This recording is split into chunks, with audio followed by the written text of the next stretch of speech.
Gold, trusted gold buyers. మీరు తాకట్టు పెట్టిన బంగారాన్ని విడిపించి ఈ రోజు ఉన్న మార్కెట్ ధరకు కొనబడను.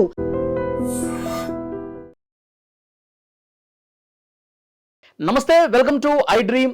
నేను వలి. మైక్రో ఫైనాన్స్ పేరుతో లక్షలు వసూలు చేసి మొత్తంగా ఓవరాల్గా 200 కోట్ల రూపాయల వరకు మంగ్లీ వసూలు చేసింది. వాటిని తిరిగి ఇవ్వకుండా ఎగ్గొట్టింది. పెద్ద స్కామ్ అని చెప్పి లాయర్ సుబ్బారావు కంప్లైంట్ ఇచ్చారు. రివర్స్గా లాయర్ సుబ్బారావు మీద మంగ్లీ కూడా రివర్స్ కంప్లైంట్ ఇచ్చింది.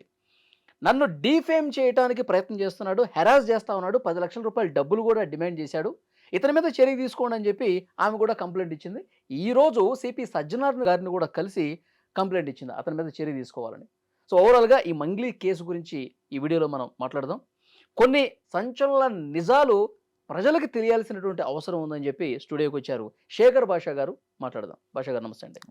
భాషా గారు, అడ్వకేట్ సుబ్బారావు ఏం మాట్లాడారో మీరు విన్నారు. నిన్న మంగ్లీ ఆ స్టేషన్ దగ్గరకు వచ్చి ఏం మాట్లాడారో మీరు విన్నారు. ఏం చెప్తారు మీరు? సో నేను కొన్నాళ్ళు వేరే పరిస్థితుల దృష్ట్యా వీటికి దూరంగా ఉన్నాను నా బిజీ షెడ్యూల్లో.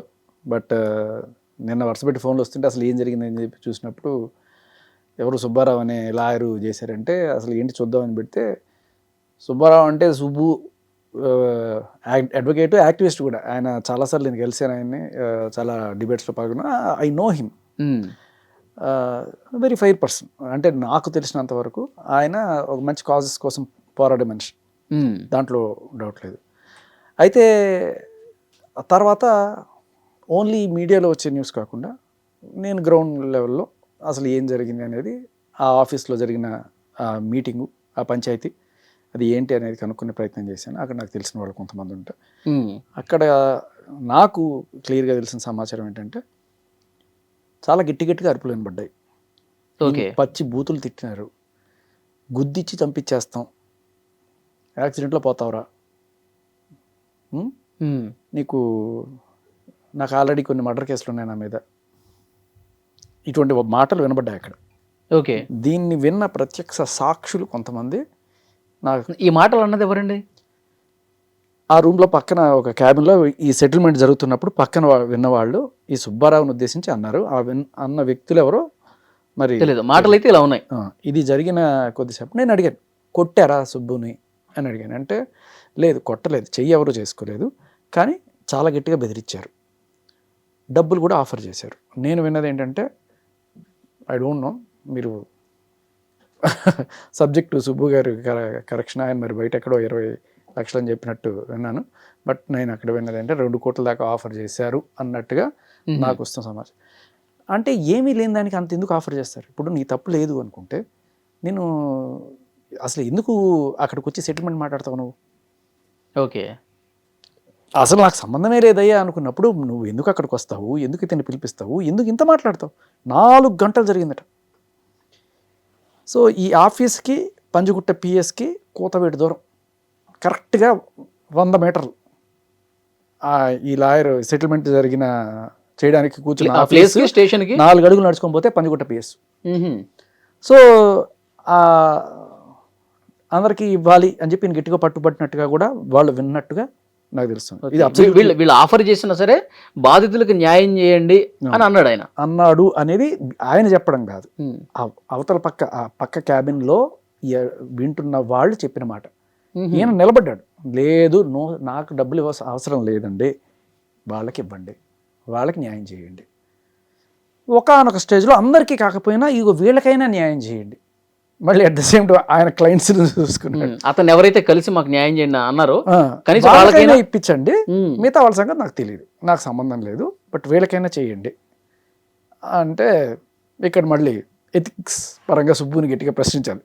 ఏమ్మా మీ వాళ్ళకి మాత్రం న్యాయం చేస్తే సరిపోతుందా, మిగతా వాళ్ళకి చేయొద్దా అని కూడా అడగాలి. సరే, వాట్ ఎవర్. ఇది వాళ్ళు విన్న మాటలు నాకు నేను కనుక్కున్నప్పుడు నాకు తెలిసినవి. ఇక నాకు అసలు సంబంధమే లేదు. ఈ సుబ్బు అనేటోడు బిగ్ బాస్కి వెళ్ళడానికి రకరకాల ఫేమ్ అవ్వడానికి ప్రయత్నిస్తున్నాడు. ఏదైనా శ్రీముఖి అంటే క్రష్, అయితే నాకు ఐశ్వర్యరాయ్ అంటే క్రష్ ఉంటే ఏంటి తప్పు? శ్రీముఖి అంటే క్రష్, లేకపోతే జయమాల్ అంటే క్రష్, జ్యోతిలక్ష్మి అంటే క్రష్, అయితే ఏంటి దానికి దీనికి సంబంధం ఏంటి? ఓకే, ఇలా ఒక నిందేస్తే బిగ్ బాస్కి వెళ్ళాలనుకుని ఫేమ్ అవుతున్నాడు, సరే బిగ్ బాస్కి వెళ్ళాలని అనుకుంటారు, నీకు వస్తే వెళ్ళవా? వెళ్ళాలని చాలా మందికి ఉంటుంది. అది దానికి దీనికి సంబంధం ఏంటి అసలు? అసలు ఈ పాయింట్ ఎందుకు వచ్చింది అనవసరంగా? బిగ్ బాస్కి వెళ్ళాలని ఫేమ్ అవ్వాలనుకుంటే ఈవెన్ ఎందుకు టార్గెట్ చేయాలి? ఈయన లాయర్ వృత్తిరీత్యా ఈయన దగ్గరికి వచ్చారు బాధితులు, ఈయన వాళ్ళ కేసుని తీసుకొని జనరల్గా లాయర్కి సంబంధించి ఏముంటుందంటే, ఇది కోర్టులోకి వెళ్తే సంవత్సరాలు పడుతుంది, వీళ్ళకి డబ్బులు ఇప్పించాలంటే డైరెక్ట్గా ఏదో సెటిల్మెంట్ చేసి కొద్ది గొప్ప సెటిల్మెంట్ చేద్దాం అనేది చాలా వరకు ఉంటుంది. కోర్టులోకి వెళ్తే ఎప్పుడు తేలాలి? ఇవి కూడా మైక్రో ఫైనాన్స్లో పెట్టడం ఇవన్నీ కూడాను గ్యాంబ్లింగ్లో పెట్టడం నీ తప్పు. నువ్వు పెట్టేసి ఇది నాకు డబ్బులు ఇప్పించానంటే అరే అది మోసపోతావరా అని చెప్పి తెలియాలి కదా. ఈ మల్టీ లెవెల్ మార్కెటింగ్ ఉంటుంది కదా, మీరు ఒకటితో పెట్టించండి, వాడు ఇంకోటితో పెట్టించండి. మన స్టాలిన్లో చెప్పాడు, మీరు ముగ్గురికి చెప్పండి, వాళ్ళు ముగ్గురు చెప్పమని చెప్పండి. అలా పాపం ఒకళ్ళని తీసుకొచ్చారు, ఆవిడ పాపం ఇంకొక ముగ్గురికి చెప్పింది. ఇలా ఒక టీములు తయారై వీళ్ళు ఇనిషియల్గా ప్రతి చోట జరిగేది ఇదే. ఇనిషియల్గా టక్ డబ్బులు వచ్చేస్తాయి.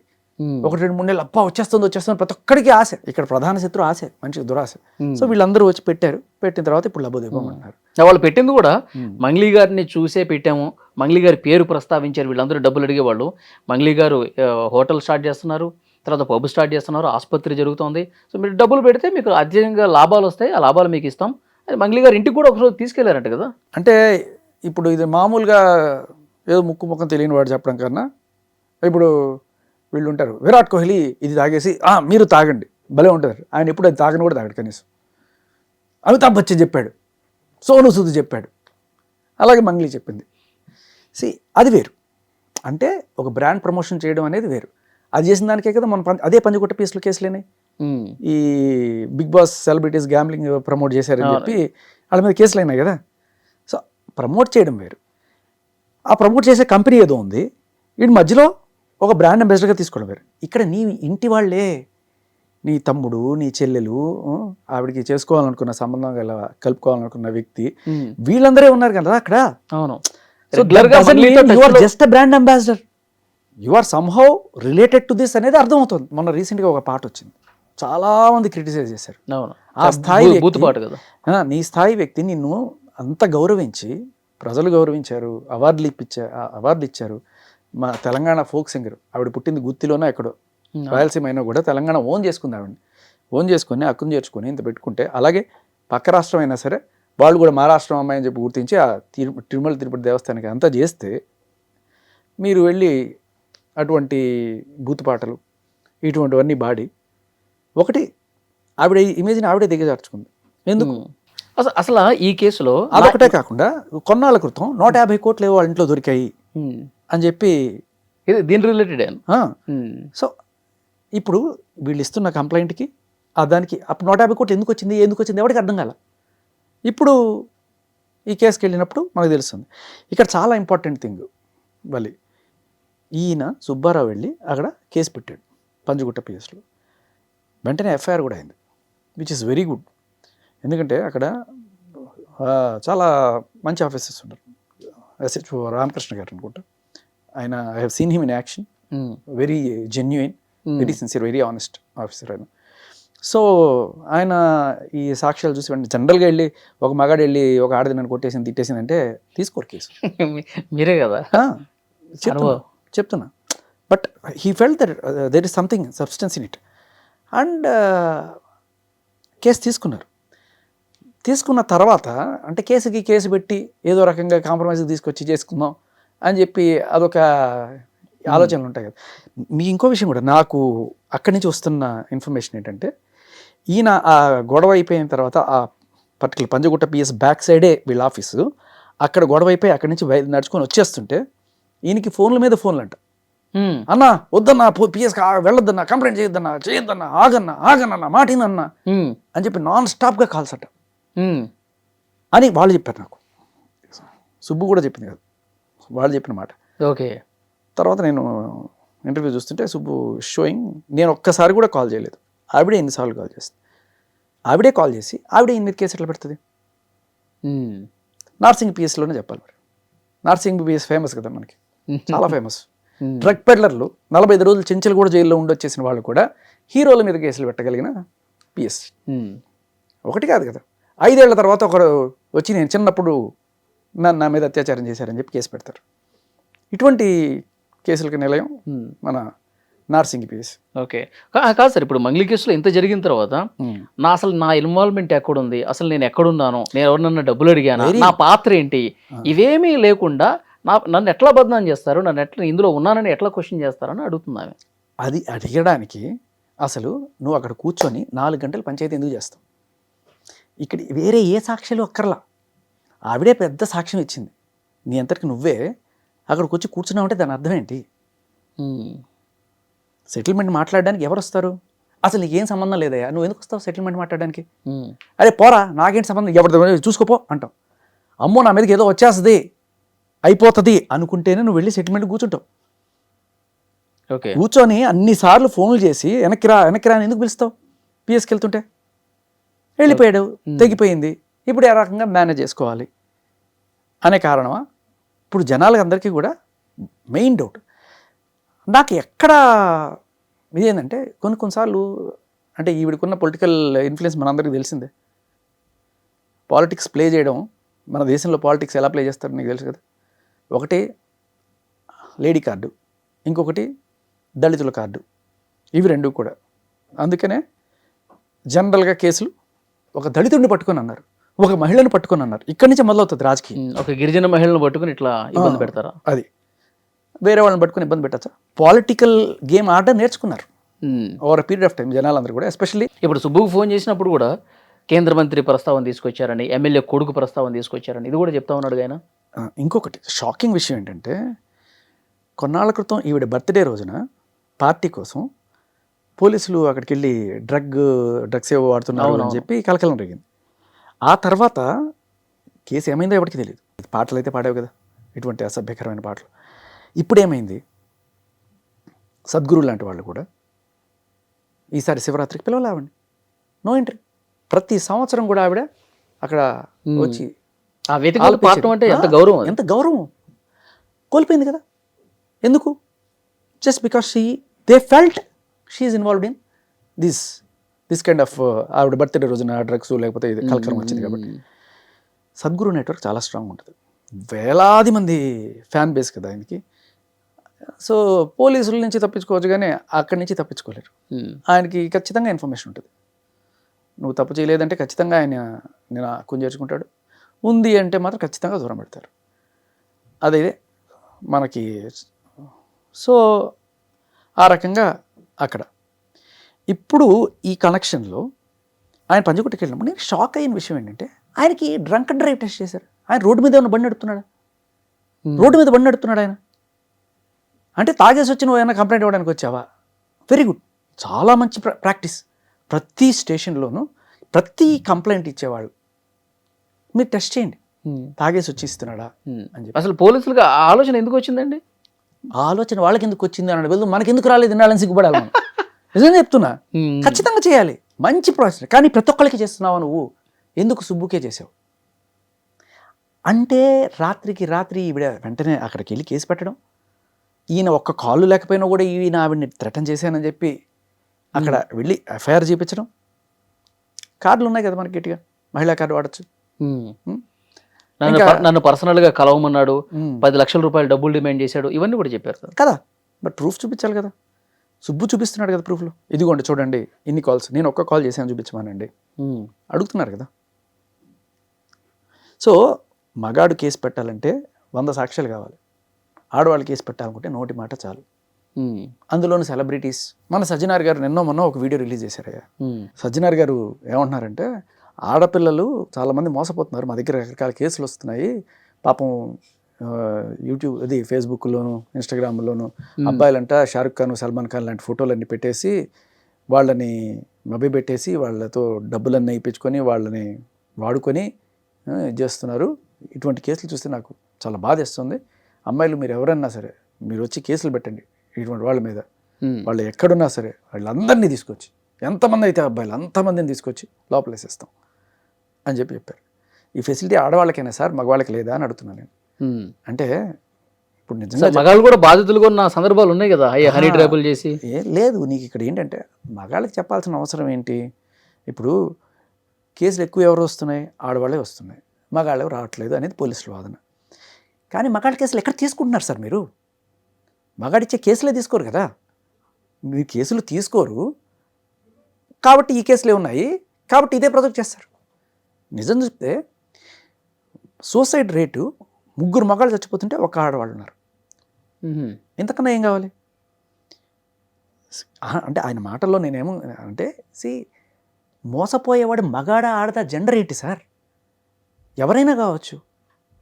మీరు ఇలా ఆడవాళ్ళందరూ బై డిఫాల్ట్ అమాయకులు, మగాళ్ళందరూ బై డిఫాల్ట్ అగ్రెసర్లు. అంటే అమ్మాయిలు కొద్దిగా సెన్సిటివ్ ఉంటారు కాబట్టి బయటికి రాలేరు కాబట్టి మీకు మేము ఉన్నామన్న ఒక భరోసా ఇస్తున్నారు అనుకోవచ్చుగా. అదే అంటున్నా, కేసులు పెట్టేవాళ్ళే కదా, మగాళ్ళు వచ్చినా కూడా తీసుకోరు కదా. నేను అనేది అదే. ఇప్పుడు ఈ ఫెసిలిటీ మగాళ్ళకి లేదా? మగాడు మోసపోయాడు. ఇప్పుడు నిజం చెప్పాలంటే ఒక ఫేస్బుక్లోనో ఒక ట్విట్టర్లోనో లేకపోతే ఏదైనా ఇన్స్టాగ్రామ్లోనో మగాళ్ళు ఆడవాళ్ళని అట్రాక్ట్ చేయడం ఈజీయా, ఆడవాళ్ళు మగాళ్ళని అట్రాక్ట్ చేయడం ఈజీయా? వందల వేల అకౌంట్లు ఆడవాళ్ళు ఇక్కడ ఇవాళ రేపట్లో 500, 1000 రూపాయలు మీకు ఫ్రీ షోలు, సెమీ న్యూడ్ షోలు, టాప్లెస్ షోలు, ఇలా రకరకాలుగా ఇచ్చుకుంటూ డబ్బులు సంపాదించుకుంటున్నారు వాళ్ళు ఇవాళ రేపట్లో. అండ్ అలాగే కొంతమంది ఓయో రూములకు పిలవడం, అక్కడ ఒక సెట్టింగ్ పెట్టుకోవడం, వీళ్ళు వెళ్ళగానే పోలీసులు వచ్చేస్తారు, పట్టేసుకుంటారు. వీడికి రకరకాల, వీడు ఒప్పుకోకపోతే వీడు లక్షలు డిమాండ్ చేస్తారు, ఒప్పుకోకపోతే వీడి మీద కేసులు, అత్యాచారం కేసులు చూస్తూనే ఉన్నాం. దీనికి ఆడ మగ అనేది తేడా లేదు. డబ్బులు ఎవరన్నా సరే మోసపోయారు అనుకో, సరే పెళ్లి చేసుకుంటాను అని చెప్పి వాడు ఏదో అంతకుంటే డబ్బులు తీసుకోవడం, అది వేరే విషయం. ఇక్కడ మగాడి దగ్గర నుంచి డబ్బులు పొందడానికి వీళ్ళు వాడేది ఏంటంటే ఫేక్ రేప్ కేసు. రీసెంట్గా మనం చూసాం కదా, ఇంజనీరింగ్ కాలేజ్ అబ్బాయి ఓయో రూమ్కి వెళ్ళి అత్యాచారం చేశారంట. ఓయో రూమ్కి ఎందుకు వెళ్ళింది ఈమె? సంవత్సరంన్నరగా రోజు జరుగుతుందంట. అయినా ఆడవాళ్ళ అమాయకులు. నువ్వు ఏమైనా అయిపో అంటే మీరు ఎలాగో మగాళ్ళు పట్టించుకోరు కాబట్టి అంటే ఇక్కడ ఏంటంటే ఆడవాళ్ళు అయి ఉండాలి, సెలబ్రిటీలు అయి ఉండాలి. ఓకే, ఇప్పుడు ఈవిడ వెళ్ళి ఆ బాధితురాలు ఎవరైతే పాపం పంజగుట్ట పిఎస్లో బయట మీడియాతో మాట్లాడిందో, ఇట్లా నా దగ్గర నుంచి 5 లక్షలు తీసుకున్నారు, ఇట్లా వాళ్ళ దగ్గర నుంచి, అదే వాళ్ళకి సజ్జనార్ గారు అపాయింట్మెంట్ దొరుకుతుందా? వాళ్ళు వెళ్ళి మాట్లాడచ్చా? Only celebrities. ఇప్పుడు మంగ్లీ ఎంత స్వేచ్ఛగా ఎంత అఫీషియల్గా వెళ్ళి ఒక లెటర్ ఏదో ఇచ్చిందో, ఒక విజ్ఞాపన పత్రం అందించిందో తన మీద చర్యలు తీసుకోవాలి సుబ్బారావు మీదని, మరి ఈమె కూడా అంతే స్వేచ్ఛగా అంతే డైరెక్ట్గా సజ్జనారాయణ గారిని కలిసి మంగ్లీ పేరు చేసి డబ్బులు కట్టించుకున్నారు, మేము మోసపోయాం, మీరు యాక్షన్ తీసుకోండి అని చెప్పి వాళ్ళు కూడా ఇచ్చే స్వేచ్ఛ ఉండాలి. అదే కదా, మీరు సెలబ్రిటీయా?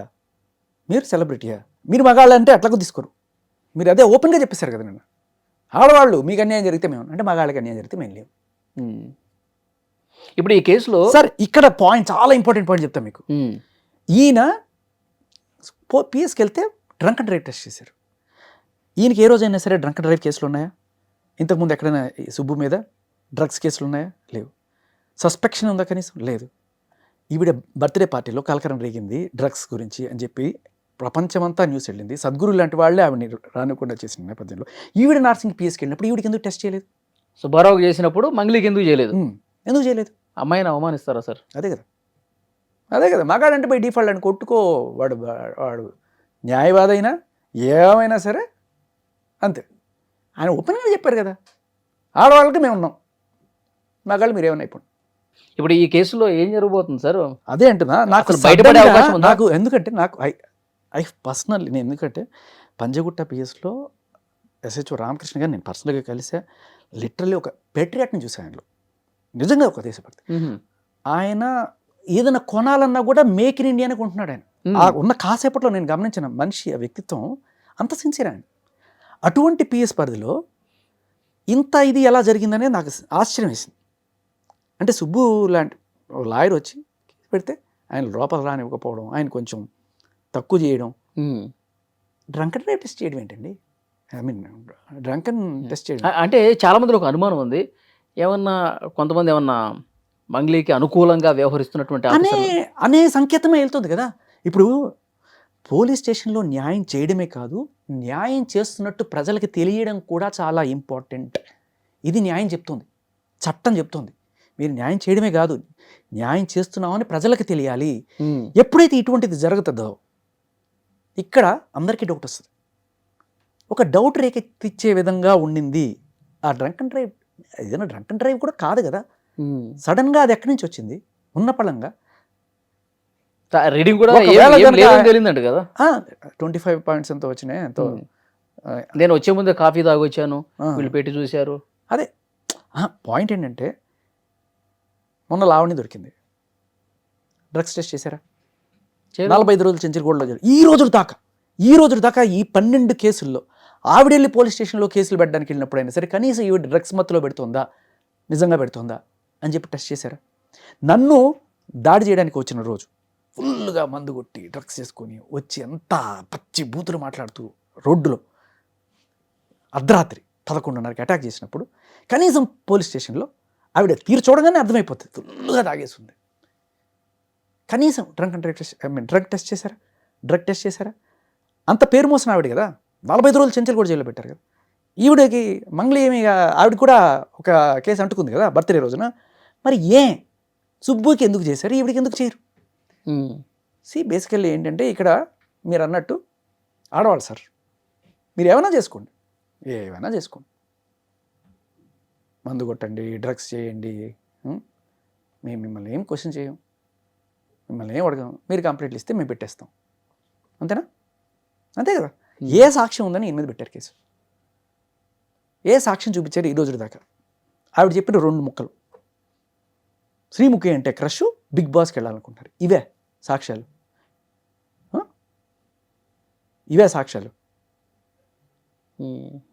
అంటే ఆయన శ్రీముఖి అంటే క్రష్ ఉండడం అది ఏమన్నా నేరమా? బిగ్ బాస్కి వెళ్దాం అనుకుంటున్నాడు, అది నేరమా? నాకు చాలా సార్లు ఫోన్లు చేసి శ్రీముఖి గురించి అడుగుతా ఉండేవాడు. అయితే నీకు ఒక యాక్టర్ అంటే ఇంట్రెస్ట్ ఉంటుంది, ఆవిడ ఒకసారి కల్పించు అని చెప్పి అడగడం ఇంక వేరే రకమైన సంకేతాలు ఏమైనా ఇస్తుందా? లేదు కదా. నాకు రాజ్ తరుణ్ తెలుసు అనుకున్నావు, నువ్వు ఒకసారి నాకు రాజ్ తరుణ్ సినిమాలు చూసాను, నన్ను ఒకసారి రాజ్ తరుణ్ కల్పించావు, నాకు ఇష్టం అంటావు. అయితే అది తప్పు కాదు కదా. జస్ట్ బికాస్ శ్రీముఖి ఆడదైపోయింది, ఈయన మగాడైపోయాడు కాబట్టి ఏదో రకంగా బురద జల్లే కార్యక్రమం కదా. మనల్ని మనం సేవ్ చేసుకోవడానికి కోసం మన కులం గుర్తొస్తుంది, మనం ఆడవాళ్ళని గుర్తొస్తాం. అవతల వాళ్ళ మీద బురద జల్లడానికి వాడు ఒక ఉమెనైజరు. అంటే మంగ్లీ పేరు తీసుకొస్తే ఆయనకి ఫేమ్ వస్తుంది, రాష్ట్ర వ్యాప్తంగా ఆయన పేరు చర్చలో ఉంటుంది, కాబట్టి బిగ్ బాస్లోకి వెళ్ళాలి. ఇప్పుడు మంగ్లీయే ఎందుకు డైరెక్ట్గా? ఇంకా బోల్డ్ మంది ఉన్నారు కదా, వై ఎందుకు? ఇంకా ఐశ్వర్యరాయ్, అమితాబ్ బచ్చన్ ఎందుకు తీసుకోలేదు? ఆయన ఎత్తుకోవడం పెద్ద గుండ్రా ఎత్తుకోవచ్చు కదా. ఇప్పుడు మొత్తం స్టేట్ మొత్తం మీద ఈవిడైనా సెలబ్రిటీ. ఈయన దగ్గరికి క్లయింట్స్ వచ్చిన మాట వాస్తవం కదా, ఇది ఈ రోజు కాదు కదా. ఇవాళ ఆయన అక్కడికి వెళ్ళడానికి కూడా కారణం ఏంటి? నువ్వు ఆ రేంజ్లో ఆయన్ని దూషించి చంపేస్తానని వార్నింగ్ ఇచ్చి యాక్సిడెంట్లో పోతామని చెప్పి బెదిరించినప్పుడు ఆ పరిస్థితిలో ఆయన వెళ్ళి అక్కడ కంప్లైంట్ ఇచ్చాడు తప్ప ఆయన ఎందుకు వాళ్ళ కోసమే నిలబడ్డాడు కదా. వాళ్ళ కోసమే నిలబడ్డాడు అనేది కూడా వాళ్ళు చెప్తున్నారు. ఎంత డబ్బులు ఆఫర్ ఇచ్చినా ఆయన తగ్గలేదట. ఆయన మాటలు కాదు, ఆయన ఏముంది, ఆయన చెప్పడం పెద్ద విషయం కాదు, పక్కన ఉన్నవాళ్ళు చెప్పిన మాట నేను చెప్తున్నాను మీకు. ఓకే, మరి పోలీసులు కూడా ఇన్వెస్టిగేషన్లో ప్రూఫ్స్ అడుగుతారు కదండి. సార్ ఒక మాట, ఇన్వెస్టిగేషన్ అంటే ఏంటి? పోలీసులు కనుక్కోవాలి అంతేగా. బేసిక్ ప్రైమ్ ఆఫేసి ఇస్తాం మనం. 10 కాల్స్ ఆవిడ చేసిందని చూపించారు ఆయన. ఎందుకు చేస్తుంది 10 కాల్స్? ఆవిడకి ఏంటి సంబంధం? చేసింది, మెసేజ్లు చూపించాడు. ఇన్ని ఉన్నప్పుడు పోలీసులకి ఇది చాలు. పోలీసులు ఏం చేయాలి? ఇప్పుడు ఇన్వెస్టిగేట్ చేసి దీంట్లో నిజాలు ఎంత ఉన్నాయి అని కనుక్కోవాలి, సాక్ష్యాలు వాళ్ళు తీసుకురావాలి, అది వాళ్ళ పని. బేసిక్ నువ్వు ఇస్తావు, ఖచ్చితంగా చేయగలరు. మన పంజగుట్ట పిఎస్, నేను అదే చెప్తున్నాను కదా, మంచి ఎఫిషియెంట్ ఆఫీసర్స్ ఉన్నారు అక్కడ, చాలా మంచి ఎఫిషియెంట్ ఆఫీసర్స్ ఉన్నారు. బట్ ఇప్పటికీ నాకు అర్థం కాని విషయం ఏంటంటే ఆ డ్రంక్ అండ్ డ్రైవ్ టెస్ట్ మరి ఎవరన్నా చెప్పారా, లేకపోతే మేబీ కొన్నిసార్లు ఏమవుతుందంటే అక్కడ మంగళికి సంబంధించిన వాళ్ళు కూడా ఎవరన్నా వచ్చి ఆయన తాగేసి చేస్తున్నాడు సార్ అని చెప్పి ఆరోపించినప్పుడు అప్పుడు కొన్నిసార్లు వాళ్ళ కోసం కూడా చేసి ఉండొచ్చు. ఓకే, అలా కూడా అయి ఉండొచ్చు. నేను ఆఫీసర్స్ని కూడా ఏమి తప్పు పట్టను నేను, ఎందుకంటే I seen them in action. Such a honest officer ఆయన. ఓకే, ఇప్పుడు అడ్వకేట్ సుబ్బారావు గారు అలిగేట్ చేస్తున్నట్టుగా రాజకీయ నాయకుల అండదండ కూడా ఉంది, పెద్ద పెద్ద నాయకుల పేర్లు కూడా ఆమె చెప్తుంది కాబట్టి. ఎందుకంటే టీటీడీకి అడ్వైజర్ గా చేసింది కదా. అదే అంత ఇన్ఫ్లుయెన్స్ ఉన్నప్పుడు ఈ కేసు సజావుగా జరుగుతుందన్న నమ్మకం ఉందా? ఖచ్చితంగా లేదు. అంటే నాకు నమ్మకం ఎక్కడుందంటే ఆ ఆఫీసర్ మీద, ఆయన క్రెడిబిలిటీ మీద. పైనుంచి ఫోన్ కాల్స్ అది నా భయం. ఎందుకంటే పైనుంచి ఈవిడ వెళ్ళింది కదా, సజ్జనార్ గారు అంటే ఆడవాళ్ళకి మేము ఉన్నామమ్మా, ఏం చేసినా పర్లేదా? ఆడవాళ్ళు ఇబ్బందులు పడుతున్న ఆడవాళ్ళు, సమస్యలు ఎదుర్కొంటున్నటువంటి ఆడవాళ్ళు, మగాళ్ళ వల్ల వాళ్ళు ఏమి చేయలేని నిస్సహాయ స్థితిలో ఉన్న వాళ్ళకి రక్షణ కల్పిస్తాం ఆ యాంగిల్లో చెప్పుండొచ్చు సజ్జనర్ గారు. కానీ ఒక ఆడమనిషి నిజంగానే తప్పులు చేసి నేరాలు చేసి కాదు సార్, న్యాయం అంటే ఉమ్, బాధితులకి న్యాయం చేయడం. ఉమ్, బాధితుల్లో ఆడవాళ్ళకే న్యాయం చేస్తూ ఉండడం ఏంటి? యాజ్ అ పోలీస్ నేను అడుగుతున్నా, పోలీస్ అనేవాళ్ళు ఎవరైనా బాధితులకు న్యాయం చేయాలి, మేము ఆడ బాధితులకే న్యాయం చేస్తాం అంటే ఏంటి దాని అర్థం? బై డిఫాల్ట్ మేము ఆడవాళ్ళనే బాధితులుగా చూస్తాం ఉమ్. అనేదే కదా. కాదు, ఇప్పుడు మంగ్లీ గారు ఒకవేళ తప్పు చేశారు అనుకుందాం, ఆ. ఫర్ ఎగ్జాంపుల్ అనుకుందాం, ఆ. అప్పుడు సజ్జనర్ గారు తప్పు చేసినా వదిలేస్తారనా మీ మీ ఉద్దేశం? ఆహా, అంటే మనం ఎక్కువగా గారాబం చేస్తే జరిగే ఎఫెక్ట్లు ఉంటాయి కదా. ఆయన ఇటువంటి స్టేట్మెంట్ ఇస్తే ఆయన ఉన్నారు కదా, మనం ఆడవాళ్ళకి ఆయన ఇప్పుడు అతని మీద చర్య తీసుకోండి సార్ అని కలిసినంత మాత్రాన ఒకవేళ తప్పు ఈ మీదని తేలిన విచారణలో మంగ్లీదే తప్పు అని తేలినా లైట్ తీసుకుంటారా అంటున్నా సజ్జనర్ గారు. విచారణ జరగాలి కదా అంటున్నా నేను. విచారణ జరగకుండానే పైనుంచి ప్రెషర్ వస్తే ఇక్కడ ఉన్న ఆఫీసర్ ఏం చేస్తారు? ఇలా డ్రంక్ అండ్ డ్రైవ్ నోట్లో పెడతారు. అది నిజంగా నాకు తెలీదు. అక్కడ ఉన్న మంగ్లీ ఏజెంట్స్ ఎవరైనా సరే అక్కడ ఉండి చేయండి, ఆయన తాగేసి వచ్చి చేస్తున్నాడు చూడండి అని చెప్పి అని ఉండొచ్చు. దానివల్ల అది చేసి ఉండొచ్చు, అంతవరకు నేను తీసుకోగలను. బట్ ఒకవేళ కనుక రాత్రికి రాత్రి సిచ్యువేషన్ మారిపోయి ఎందుకు కేసు పెట్టారు అని చెప్పి పైనుంచి ఏమైనా ప్రెషర్ వచ్చిందా నువ్వు అన్నట్టుగా కూడా దాంట్లో ఏమీ ఆశ్చర్యమేం లేదు. ఎందుకంటే నువ్వు చెప్పినట్టు హైలీ పొలిటికల్ ఇన్ఫ్లుయెన్స్ ఉన్న మనిషి ఆవిడ. ఎంత పేరుంది, అవార్డులు ఉన్నాయి, ఎంత పలుకుబడి లేకపోతే నువ్వు ఆయన చెప్తున్నాడు కదా సెంట్రల్ మినిస్టర్ అని, వాళ్ళు వీళ్ళ పేర్లు కూడా చెప్తున్నారు కదా. నో మ్యాటర్, పెద్ద ఆశ్చర్యమేం లేదు ఆవిడకున్న పొలిటికల్ బ్యాక్గ్రౌండ్కి, ఇట్స్ దేర్. కానీ మనం ఇక్కడ అప్రిషియేట్ చేయాల్సింది, ఇంత పెద్ద భయపెట్టినా ఇంత పెద్ద పేర్లు చెప్పినా ఈ మనిషి నిలబడ్డాడు కదా. అడ్వకేట్ సుబ్బారావు నిలబడ్డాడు. వీటికి దాటి నేను విన్నది 2 కోట్ల ఆఫర్ ఇచ్చినా కూడా లేదు వీళ్ళకి న్యాయం చేయండి మీరు అని చెప్పి నిలబడ్డాడు కదా. That's something. ఓకే, ఆయన కరేజ్కి మనం నిజంగా హ్యాట్స్ ఆఫ్ సుబ్బు. లేకపోతే అంత ప్రెషర్ని తట్టుకొని, అంత డబ్బు ఆశ చూపించిన తట్టుకొని అతను వాళ్ళ కోసం నిలబడ్డం అనేది నిజంగా అప్రిషియేట్ చేయదగ్గ విషయం. ఖచ్చితంగా నిజం. ఏదన్నా వెహికల్తో గుద్ది చంపించేస్తాం నిజమేనది మీరు విన్నది? అంటే అక్కడ ఉన్న ప్రత్యక్ష సాక్షి చెప్తున్నాడు నాకు, ఓకే, ఇలా బెదిరించారని చెప్పి. సో ఇవన్నీ కంప్లైంట్ ఇచ్చాడా? మొత్తం పిన్ టు పిన్ ఆయన మొత్తం ఇచ్చాడు. అది ఎఫ్ఐఆర్లో కొన్నిసార్లు లాయర్లు సెక్షన్లు పెడుతుంటారు కదా అని అడిగితే, లేదన్నా ఆయన ఇచ్చిన ప్రతి మాట అక్కడ జరిగింది అని చెప్పాడు. ఓకే. అండ్ ఇంకొకటి కూడా చెప్పాడు, నా పేరు బయటికి రానివ్వకు, మా ఆఫీస్ పేరు తీయకు అని కూడా చెప్పాడు. అమ్ముడు పోయాడనే కదా, భయపెట్టారు కూడా కదా, అదే ప్రాణభయం కూడా పెట్టారు కదా. So this is a serious thing. పోలీసులు ఖచ్చితంగా ఇక్కడ వాళ్ళకున్న ఇదేంటంటే న్యాయం జరిగినట్టు చూపించడం కూడా వాళ్ళ బాధ్యత, న్యాయం చేయడమే కాదు అది. సో ఇది కొంచెం సీరియస్గానే తీసుకోవాలి, ఆ బాధితులందరికీ కూడా న్యాయం చేయాలి, అండ్ సుబ్బుకి సెక్యూరిటీ ఇవ్వాలి. సో చూద్దాం భాష గారు ఏం జరగబోతుంది ఏంటన్నది. చాలా సీరియస్గానే ఈ కేసు నడుస్తోంది. బెదిరించారు, డబ్బులు ఆఫర్ చేశారు, అయినా లొంగకుండా బాధితుల పక్షాన్ని నిలబడ్డాడు కాబట్టి ఇప్పుడు సజ్జనార్ గారిని మంగ్లీ గారు కలిసినంత మాత్రాన ఆమె వైపే న్యాయం ఉందని చెప్పి భావించాల్సినటువంటి అవసరం లేదు. సో పోలీసు ఉన్నతాధికారులు ఈ కేసులో వాస్తవాలేంటో వెలికి తీయాల్సినటువంటి అవసరం ఉంది. అలాంటి నిష్పక్షపాత విచారణ జరుగుతుందని మనం కూడా ఆశిద్దాం. Thank you very much. And for more videos, Please subscribe to iDream. Please subscribe to iDream. Please subscribe iDream. And please subscribe to iDream. For more videos, subscribe to iDream. please like, share and subscribe to the channel. Congratulations, iDream. Subscribe to iDream. Subscribe to iDream. So subscribe to iDream Media. iDream team అందరికి huge congratulations. Please subscribe iDream Media. Please subscribe to iDream. Subscribe iDream. Please subscribe to iDream.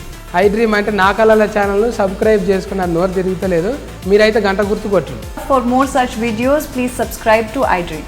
Subscribe to iDream. Please subscribe to iDream. Please subscribe iDream Media. Please do subscribe to iDream. Please subscribe to iDream Media. For best entertainment and information, please subscribe iDream. And don't forget to subscribe to iDream.